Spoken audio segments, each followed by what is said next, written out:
আমার ক্লাসে সবাইকে স্বাগত। আশা করি তোমরা সকলে খুব ভালো আছো।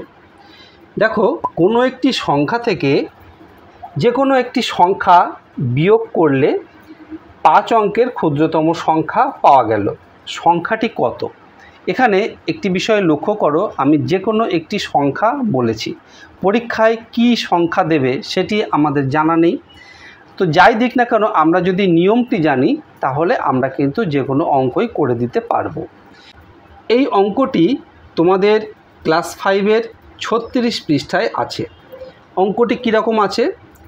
অঙ্কটি ধরো এই রকম আছে, কোনো একটি সংখ্যা থেকে 432 বিয়োগ করায় 5 অঙ্কের ক্ষুদ্রতম সংখ্যা পাওয়া গেল। সংখ্যাটি কত? এখানে 432 না বলে 536, 541 যে কোনো সংখ্যা কিন্তু দিতে পারে। তো বিষয়টি হলো, আমরা অঙ্ক শিখব, অঙ্ক শিখলে যে কোনো অঙ্কই আমরা করতে পারবো। তো এখানে দেখো 5 অঙ্কের ক্ষুদ্রতম সংখ্যা পেয়েছি কোনো একটি সংখ্যা থেকে এই সংখ্যাটিকে বিয়োগ করায়।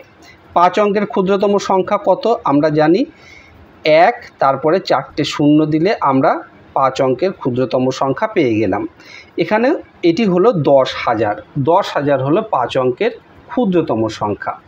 তো কোন সংখ্যা থেকে এই সংখ্যাটিকে বিয়োগ করা হয়েছে সেটি বের করতে গেলে কি করতে হবে? এই 5 অঙ্কের সংখ্যা যেটি বিয়োগ করে পেয়েছি তার সাথে এই 432কে আমরা যোগ করব।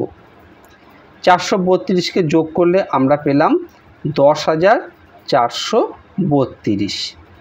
দেখো, এই 10,432 থেকে যদি 432 বাদ দেওয়া হয় তাহলে কত পাবো? আমরা 10,000 পাবো। আর 10,000 হলো 5 অঙ্কের ক্ষুদ্রতম সংখ্যা। তাহলে আমাদের কাছে জিজ্ঞাসা করা হয়েছিল সংখ্যাটি কত, অর্থাৎ কোন সংখ্যা থেকে এই 432 বিয়োগ করলে আমরা 5 অঙ্কের সংখ্যা পাচ্ছি। তাহলে এই 10,432 থেকে 432 বিয়োগ করে আমরা 10,000 পেয়েছি। আমাদের কাছে যেটি জিজ্ঞাসা করা হয়েছিল সংখ্যাটি কত, আমরা সংখ্যাটি কিন্তু বের করতে পেরেছি 10,432। তা এই রকম অঙ্ক যদি আমাদেরকে দেয় তাহলে আমরা এইভাবে সেই সংখ্যাটিকে বের করে ফেলতে পারবো। আশা করি বিষয়টি তোমরা বুঝতে পারলে। ভিডিওটি ভালো লাগলে অবশ্যই একটি লাইক করো আর তোমার বন্ধুদের মধ্যে শেয়ার করে দিও, তাহলে তোমার বন্ধুরাও শিখতে পারবে। আর এই রকম ভিডিও আবারও পেতে চাইলে চ্যানেলটি অবশ্যই সাবস্ক্রাইব করে রেখো। খুব ভালো থেকো, দেখা হবে আবার পরের ভিডিওতে।